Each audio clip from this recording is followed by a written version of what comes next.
What's going on, everybody? I'm Rob Westerman of GP Daily, and joining me today from DaWindyCity Productions is Rashab Seeker. Rashab, how's it going today, man? Doing pretty well, man. How about you? I'm doing good, man. I'm excited for the game tomorrow, obviously, and it seems like this week's just kind of been dragging on. Yeah. Uh, this this this game is obviously pretty massive. Winner goes on to be in first place in the North, and those bragging rights that get tossed back and forth, we won't play for quite a while, so they'll be in effect until our next meeting. Um, Before we dive in, I don't know if you mind. I wanted to ask a couple quick questions about your fandom, how DWC Productions came about. That cool? Yeah, go ahead. Awesome. First question is, where are you from, and how did you become a Bears fan? And the second question, how did the evolution of DWC Productions begin, or why did you decide to start it? Sure, yeah. So I'm pretty close to Chicago. I live about an hour out if you know where Cary, Illinois is. It's like Cool. kind of northwest of Chicago. So Yep. live in a suburb. I grew up there ever since I was born, obviously. So been in Chicago pretty much my whole life. And the reason I'm a Bears fan is honestly because the majority of people here that are football fans are obviously Bears fans. And also just like my dad growing up was a big Bears fan here. Yeah. So kind of watching games with my dad growing up, that's probably the biggest reason why I'm a Bears fan. Just Right. going to games with him, talking with friends about the Bears. So that's pretty much the reason why I'm a Bears fan. Then as for why or how my YouTube channel grew, it was kind of honestly by accident because I never meant to start this channel. It was something I did when I was home from college for like I think it was like spring break and I had nothing else going on that day. Yep. So I was just like, why not just put together a couple clips of like Bears highlights or whatnot and just like make a Yeah. hype video out of it because I was super hyped about the 2018 season because that was like the first time in like a couple years, like 4 or 5 years, where I felt like we actually had a chance to do something Oh, for that sure. season, which we did eventually, but ended pretty badly with the double doink or whatnot. But that beginning of the season was pretty fun. So I pretty much just made videos, highlight reels, and then eventually I started doing like prediction videos, like reaction videos, and all that. So it kind of just happened out of nowhere, and then eventually I got a following. But yeah, that's pretty much how it happened.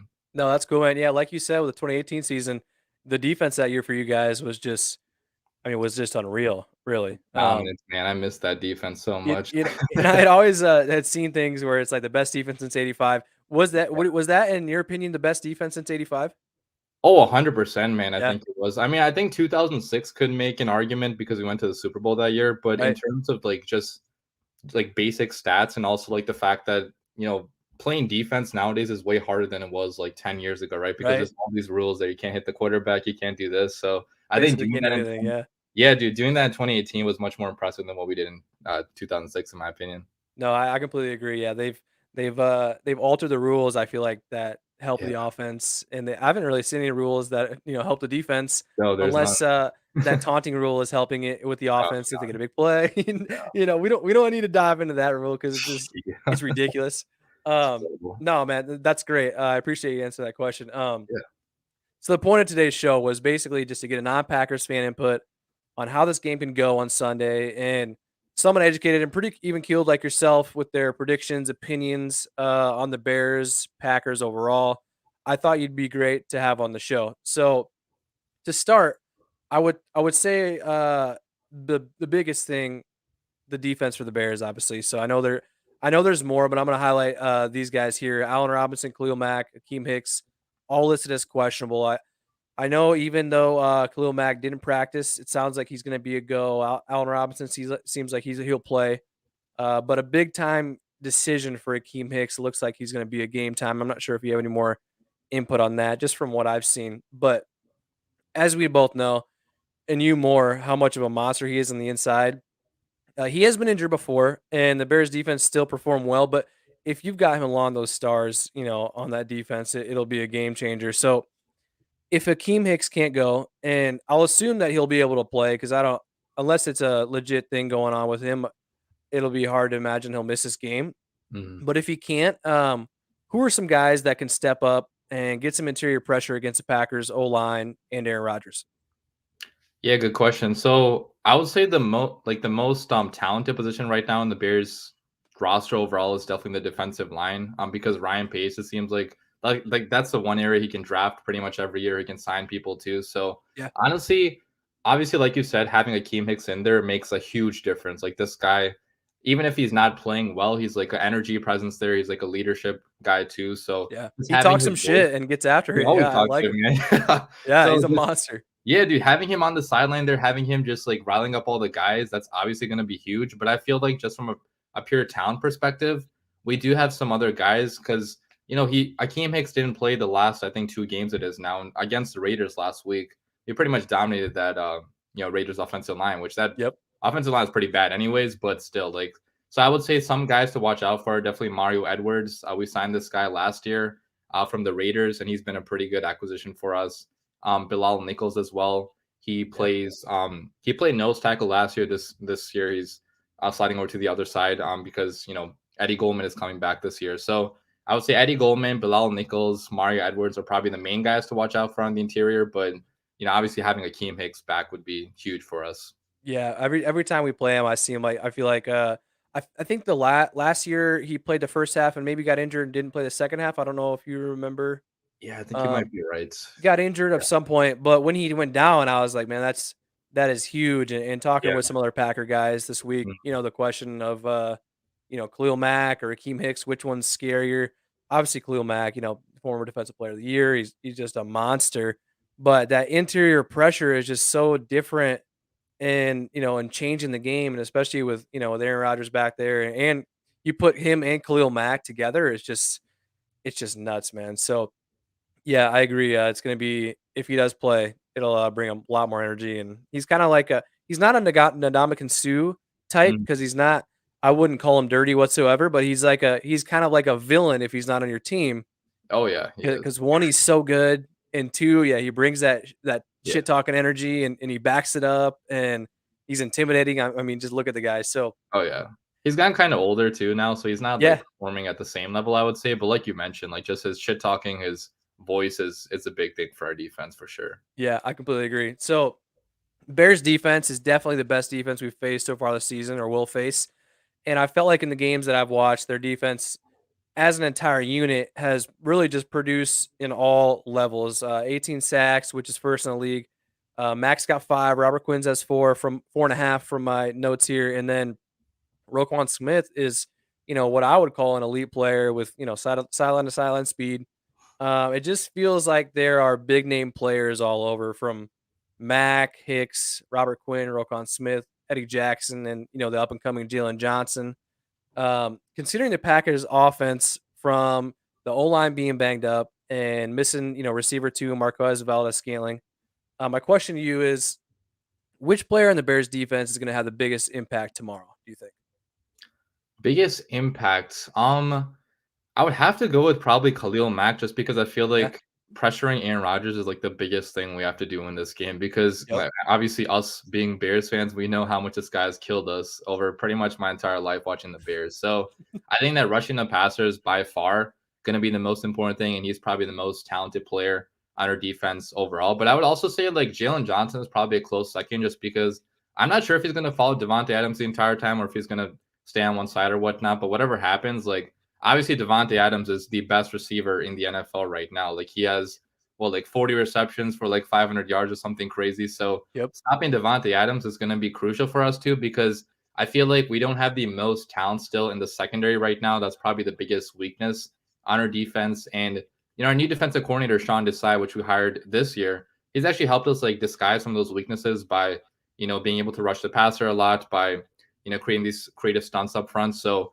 I think Yeah. that our defensive coordinator is kind of hiding how bad we have been back there on certain occasions because obviously we got rid of Kyle Fuller this Yep. year, who that was our number one corner for like the past 7 years. And Right. aside from Jalen, we only have Kinda Vildor, which I don't know if the average fan is even familiar with who he is. And then um we have pretty much nobody at slot either, like Duke Shelley. Like this guy isn't a big name either. So Right. definitely cornerback, I would say the second most important, then number one, obviously Khalil Mack, the most talented player on the defense. Yeah, definitely, man. I completely agree. And the question was thrown around, like I said a couple of seconds ago, about Hicks, Mack. Although Hicks can get that pressure up the middle, I mean Mack, like you said, man, it's just an overall insanely talented player. A generational type player. And so yeah, him tomorrow being the impact player, I completely agree. So over to the offensive side, losing David Montgomery is obviously a big hit to the team. One of the better up and coming running backs in the league. One of the better ones, as long as he's healthy.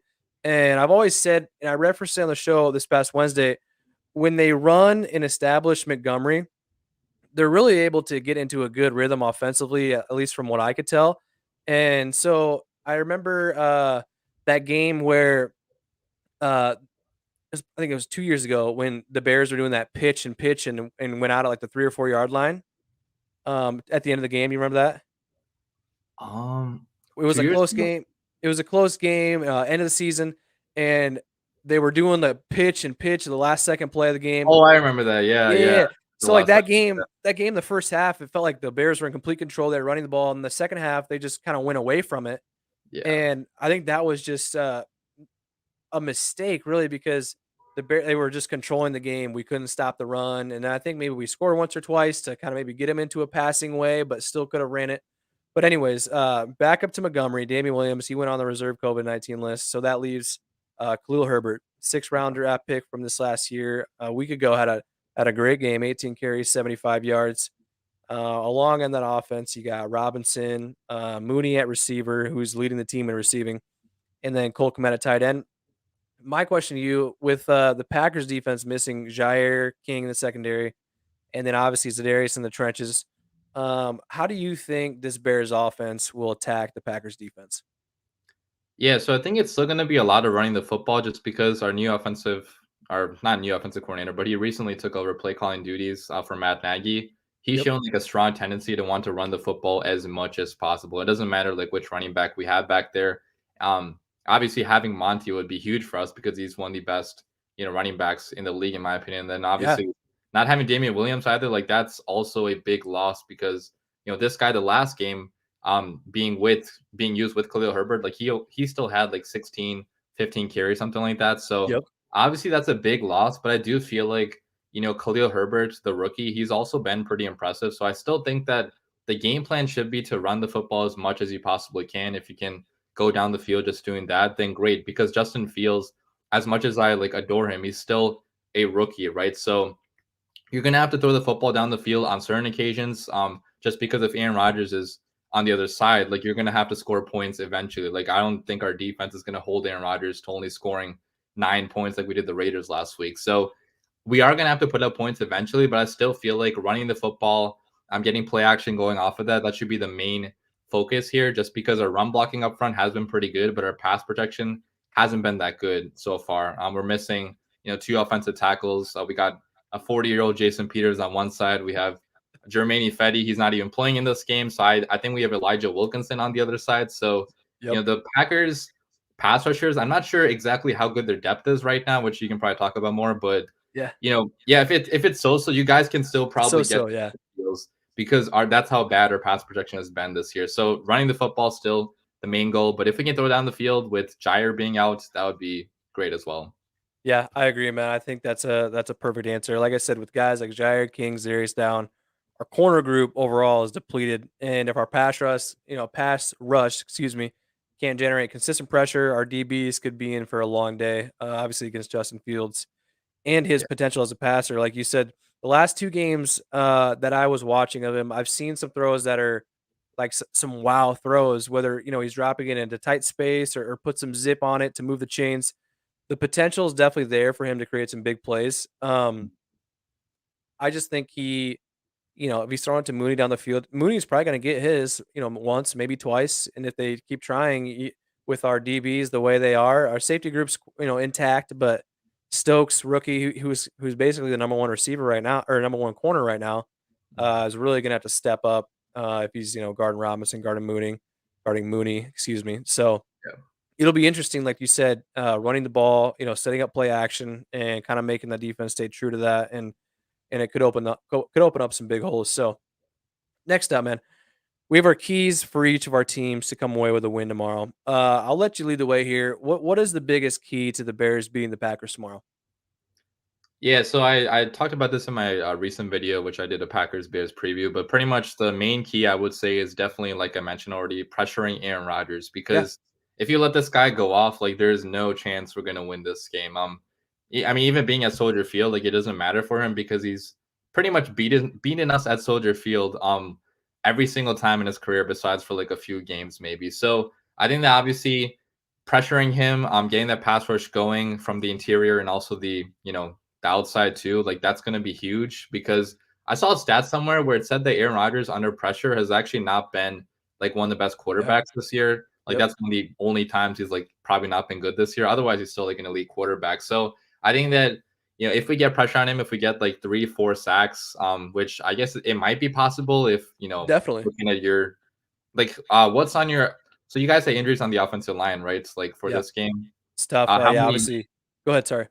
no, I was just saying like how many guys are like backups right now on the offensive line, would you It's say? so right now, obviously Dave Bakhtiari is out. Elton Mhm. Jenkins is going to be a game time decision. I just had seen right before we hopped on that they didn't elevate Ben Braden, who's another offensive lineman from the practice squad. So that Gotcha. makes me think, and I think kind of Packers would think that Elton Jenkins will be able to go. Mhm. So that before he was able to go, Josh Eisman was the left tackle who was the backup to Elton, and Elton was the backup to David at left tackle. So really, our line's not in terrible shape. Josh Okay. Myers, our center, who's a rookie, who was Justin Fields' center at Ohio State. Right. Um, Yeah. he's been playing well, but he missed a game last week due to a finger injury. So, but it looks like he'll be back. And if Elton can come back and play left tackle, then Mm. our O line's in as best a shape it can be in without David. So it's really best case scenario. So at this point, the concerns are there, but not as much as they were these last few weeks with Elton Jenkins out as well. So Okay, yeah, that's good for you guys because yeah, this always seems like the Packers have a dominant offensive line going up against. So it's like I don't think Khalil Mack has had a sack against Aaron Rodgers in like a very long time. So right, going up against hopefully- Bulaga and Bakhtiari, yeah, and yep, dude, yeah, you guys always have elite tackles like as long as I can remember, pretty much. So right, right. yeah, No, good deal. For me, I think the biggest key for the Packers is kind of exactly what you said. Contain Justin Fields. I was reading the other day, and so far this season, the Packers have given up 92 rushing yards against the quarterbacks they've faced, and Winston, Goff, Joe Burrow, and that those 92 yards make up 20% of the total rushing yards that the team has given up so far. So I think a big point of emphasis for the Packers defense need to be, containing Justin Fields because he is a better athlete than any quarterback we've faced so far. Um, I couldn't really stick to one key because I think Justin Fields will get his with how athletic he is. He's going to run for a couple first downs, maybe a big play here or there, or at least get out of the pocket, extend some plays, and make a couple wild throws like I've seen the past few games. But my second key is to finish drives because last week against the Bengals we had 466 total yards of offense, but just couldn't capitalize when they got near the end zone, which they'll have to do this weekend to avoid a loss against Chicago. And what, as I told you earlier, is a massive game, and the winner will be in first place in the North heading into Week 7. So that yeah, I those are my keys. Go ahead. totally agree with that, man. I think that definitely, I mean, Justin Fields, he hasn't ran with the football so much, like up to this point. Like, we haven't really designed any specific running plays for him. But like you mentioned, like every once in a while, he'll take off with the football or, Yeah. on a play action RPO or something, he'll take off. So that threat is definitely there because he's probably one of the fastest quarterbacks in the league. But, Yep. so far, we haven't seen much of it. So I'm hoping that we can definitely do it in this game. For sure, man. Next up, some predictions. This will be kind of fun. Yeah. Let's give the viewers our predictions and what will I assume be some home run predictions for each of us because like we Okay. were talking about earlier, it's a toss up game, Yeah. and even if it was completely lopsided one way or the other, I would 100% expect each of us to take our teams because Mhm. I mean, I'm an optimistic but realistic fan, like I told you.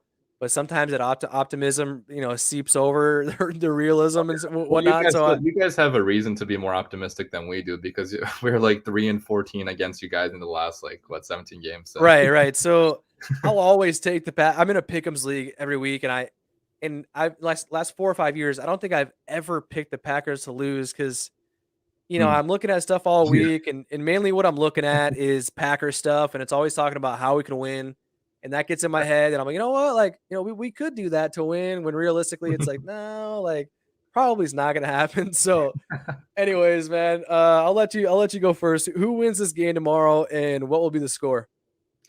Yeah, so I predicted a close game through and throughout. So I'm actually picking the Bears to win 26-23, which Yep. that is definitely being very optimistic just because like I mentioned we haven't beaten the Packers much in the past. We have a rookie quarterback too, and we haven't scored 26 points this entire season. So getting to 26 points, that's like a big mark for us. But I do think Yeah. our defense can hold the Packers to maybe 23-ish. Like that would be really good against Aaron Rodgers, especially being at home. But mainly the reason why I'm picking the Bears to win is because we're at home. Okay, if it was on the road, I would definitely pick you guys to win. But just Yep. being at home, I feel like our defense has been way more dominant at home. Like we've only allowed, I think it was like 16 points per game at home. We have, I think it was like 9 sacks, like 4 turnovers. So Yeah. definitely being at home is a big boost for us. And also, like you mentioned, I mean, you guys have a lot of injuries too, which I feel like the Bears could attack. But obviously, that's Yeah. a very optimistic view of things. I would not be surprised if we lost, but hopefully the Bears win. No, that's you put some valid points to back that up, and that's how it works, right? So, Yeah. um, you picked the Bears 26-23, right? Yeah. Okay, perfect. So I think for my pick, along with the 49ers earlier this season, I think tomorrow's game will be the biggest test to us so far. Like you said, on the road, division opponent while missing some key guys. Um, but my homerism's taken over. I'm going to take the Packers to win this game 27-20. I think if they don't turn the ball over on offense, and one of my keys, same key as yours, but opposite, if they protect Aaron Rodgers from the Bears front, then they've got a good chance to control this game. Now, will those things happen?